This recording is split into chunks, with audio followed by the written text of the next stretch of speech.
Hey guys, your boy King Leo, back with an all new video, and we're going to be talking the 2019 Royal Rumble, which was held last night in Phoenix, Arizona. Now this show has been getting a lot of mixed reviews, and kind of mixed on my part too. It's like, I don't know if it was exactly good, if it was exactly bad, it kind of was up and down. I guess at the end of the day, you could say the show was very predictable, and just about in every match. So, let's start with the pre-show real quick. The pre-show, we had 3 matches, one impromptu match, and 2 matches that were already announced beforehand. So, randomly, we got a pairing between Scott Dawson and Razor from AOP. Scott Dawson from the Revival. I don't know why they were together. Apparently, one of the guys from AOP is injured, and we had one of the guys from the Revival. And they had to go against tag team champions Chad and Gable from Raw. And if they won this match, they would get a future opportunity in the future for a tag team title. Now, this right here, I didn't even really pay attention to this match. I had no interest in it at all. It's like the Revival, they're basically going for the titles every week.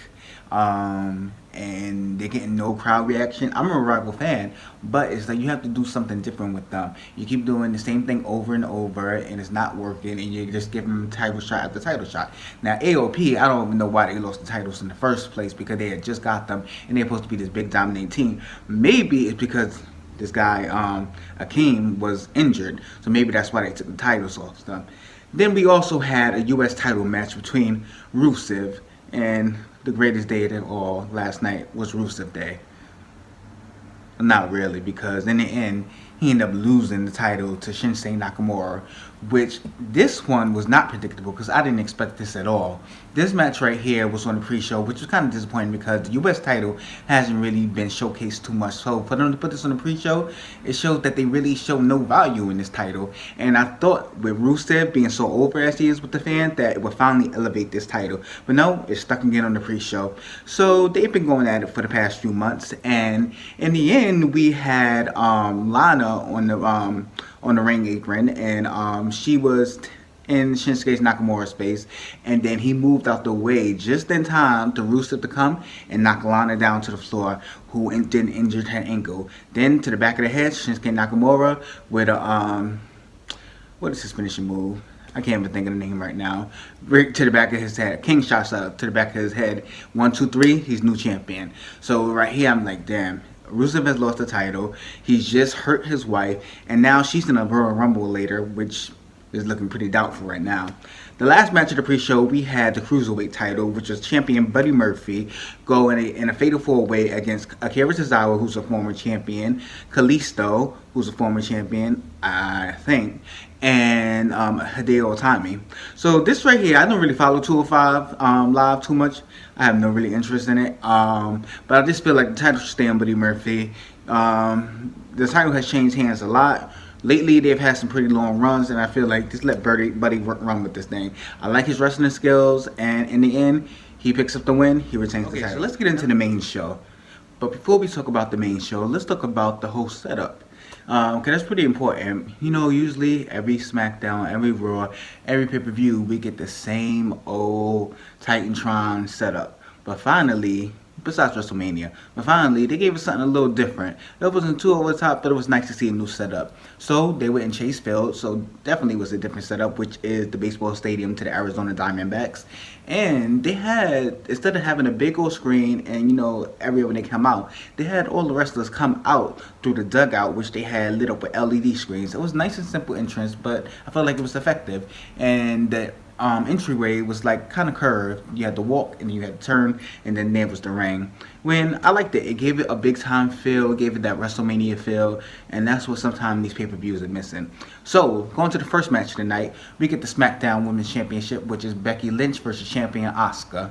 Now, this match right here, I was expecting a good match. You know, these two, they don't do too many exciting things in the ring, but they're both effective. They're both technical, good wrestlers. They both have submissions. They're both going to hit hard, and lately they've been more physical than ever. So I was expecting a good match, and in the end, that's what we got. We got a good match out of these two, and what happened at the end is what we expected.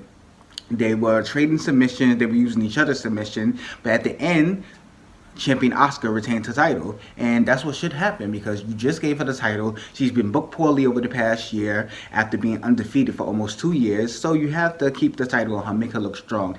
And basically, if this is the plan we want for Becky to go after Ronda Rousey, you can't have her winning this title. So it all made sense and it was predictable, like I said. Second match of the night is we had SmackDown tag team titles and champions The Bar versus newly formed team, the Co-Besties, The Miz and Shane McMahon. Now, I'm not really feeling this team right now. I just don't understand the whole storyline. One day, Miz was this ultra heel. Now he's kind of the funny guy face, teaming up with one of the most beloved figures in the company. It just doesn't... I don't see what the angle they're going unless they're going to have one of them turn on each other and have a WrestleMania match. Maybe, but I had so much bigger plans for Miz because he's one of my favorite wrestlers. But they're going after tag team titles. This match didn't have me too invested. You know, The Bar are good wrestlers. Miz is a good wrestler. And Shane McMahon, he does his thing too. And he's always going to give us a good spot. And this was an okay match. It didn't go too long, and in the end, we have new tag team championship. The Miz and Shane McMahon, co-besties, pick up the titles. Co-besties are the best in the world. So this is what I was expecting too. It's like you can't put this team together and then have them lose the tag team title match. Supposedly, this is the whole angle they're going for, so they have to win the title. You have Miz's dad in the front row, who supposedly never been proud of him until now, even though he's done so much in WWE. They're celebrating. It's a good moment for it all. So let's get into the third match. The third match of the night is the Raw Women's title, which is champion Ronda Rousey, who has been unbeaten in WWE, even though she kind of did suffer her first loss this past Monday, but she was not pinned or submitted. It was just a tag match, going against four-time champion, Four Horsewomen, Sasha Banks, one of my favorite wrestlers. And I knew this match would deliver. And at the end of the day, I would say this was a match of the night. It definitely a match of the night candidate. These women brung their all. Sasha was showing why she needs to be in the spotlight. Like, you can't hold her down in this tag team for too long. Her and Bayley, they might bring something different to this women's tag team division and have me change my mind. But Sasha is meant to be solo. That's where she shines best. She's one of the best in the world. Like, you have to give her that spotlight. And she showed last night that's where she belongs. Ronda Rousey, being in the company for only the year, has been putting on some amazing matches. Like, there's not too many people that have put on matches, women-wise, like Ronda Rousey. Her ability to sell so quick and within her run is amazing. And Sasha's one of the best sellers in the ring, too. They both can tell a story and make you feel like the other one is kicking their ass. And it was a good match. It was hard hitting. You felt the desire from both of them to want to win. And even though we all felt and knew that Ronda was going to win this match, it was Sasha Banks giving her all. It was like, made us think, is there a chance? Could Sasha Banks pull this out? Could she win this title? And I was kind of wondering too. It kind of got me in that my mindset was like, I think Sasha might be able to pull this out.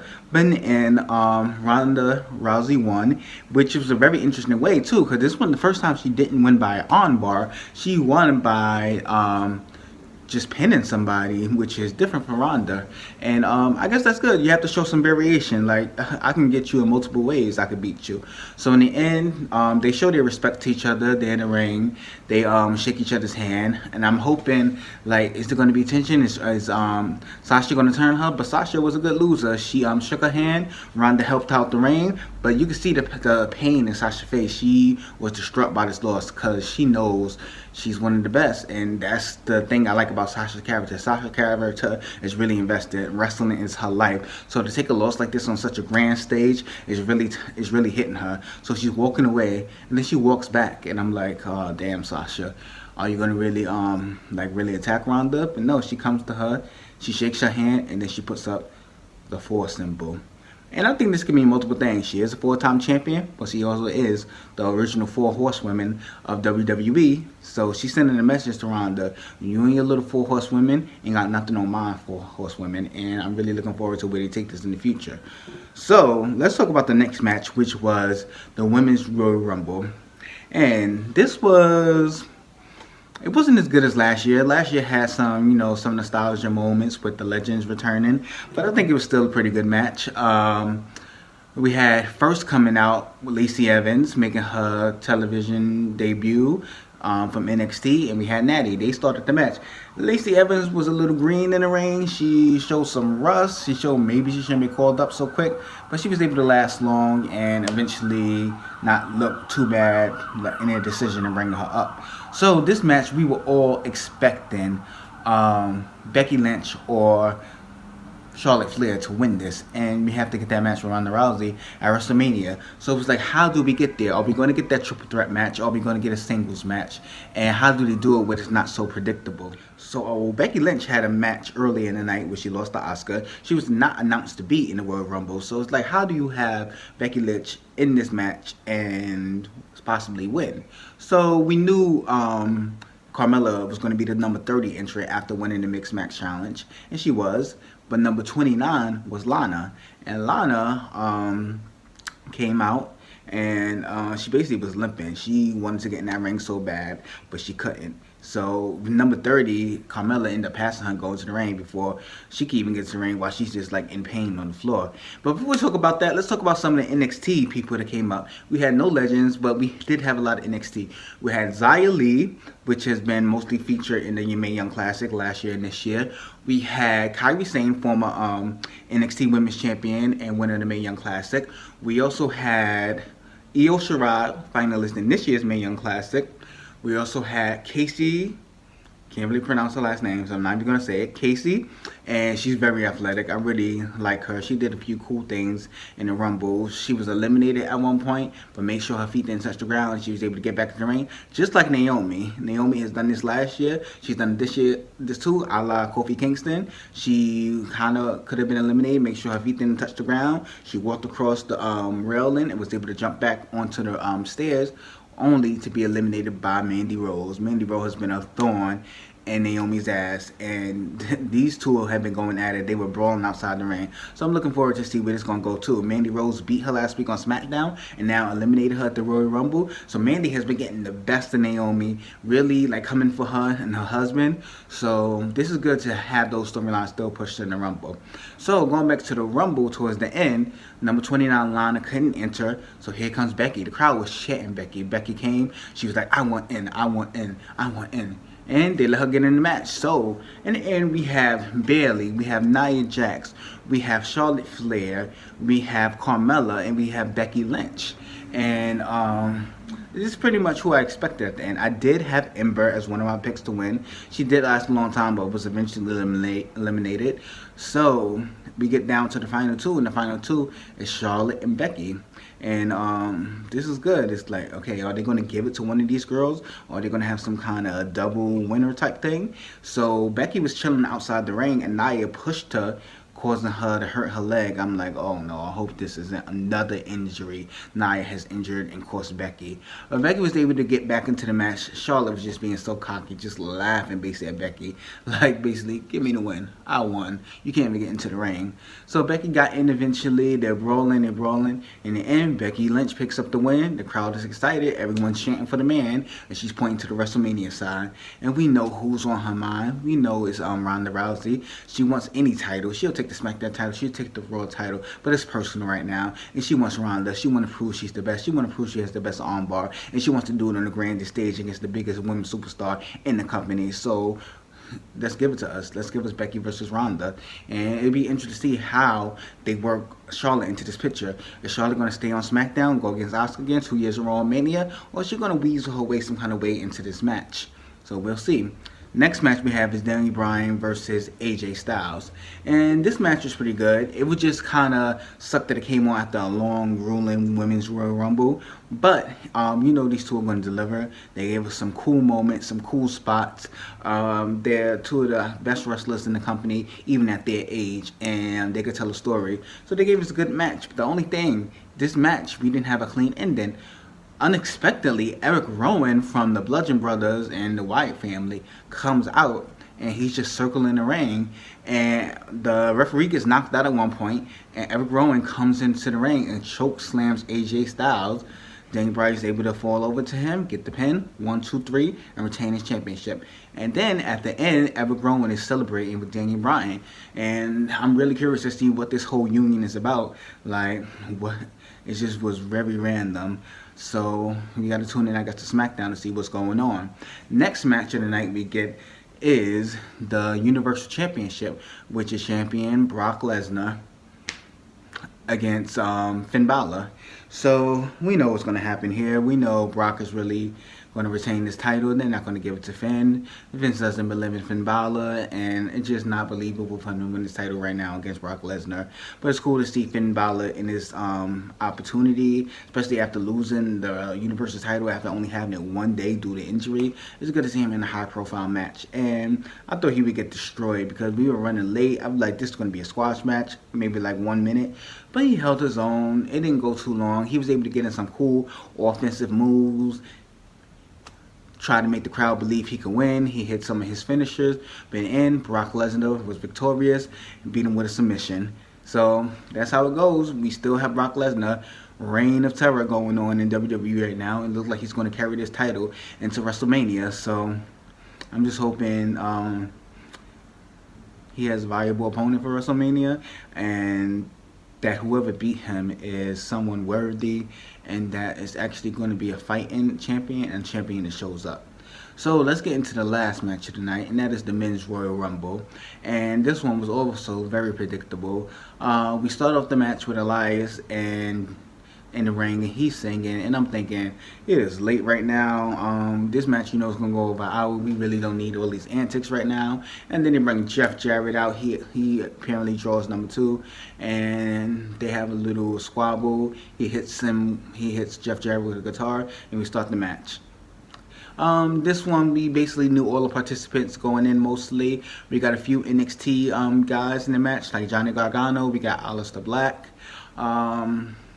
Not too much going on in this match. We did hear before the match that John Cena was going to be able to participate due to injury, and it's interesting to see where they go. Hopefully it fits into a storyline towards WrestleMania, give John Cena another WrestleMania moment, but he wasn't in the match. And in the end, R-Truth was number 30 after winning the Mixed Match Challenge, and he was attacked by Nia Jax. And this was very random, very interesting, but also very funny. And she makes her way to the ring, and she enters the Men's Royal Rumble. And she becomes the 3rd woman after, well, the 4th woman after Chyna, Karma, and Beth Phoenix to enter a Men's Royal Rumble. And she's getting some offense in these guys. She's hitting them. She even eliminated somebody. And this was the cool moment. Nia Jax took like 3 hits from these men, and we haven't seen any kind of man on woman action in years. But she took a super kick from Dolph Ziggler, she took a 619 from Rey Mysterio, and she took a RKO, which would look devastating, from Randy Orton. And I think that was really cool that Nia was able to have that moment and be one of the first women to do this for the first time in a long time. And you know, the crowd really doesn't like Nia right now, so they were eating this up. So I thought this was a really cool moment and a rather dull match. And in the end, the final 2 end up being Seth Rollins and Braun Strowman. Now, I'm just hoping, I'm just praying, please do not let Braun Strowman win this. Like, I'm just tired of him having matches and not being able to deliver. And I've told y'all before, I'm not the biggest Braun Strowman fan. But I'm just like, he's had his opportunities after opportunities. Seth Rollins is that guy that people love him. He's Monday Night Rollins. He's like the Iron Man of the division. Like, give him this moment against Brock Lesnar at WrestleMania. He already beat him.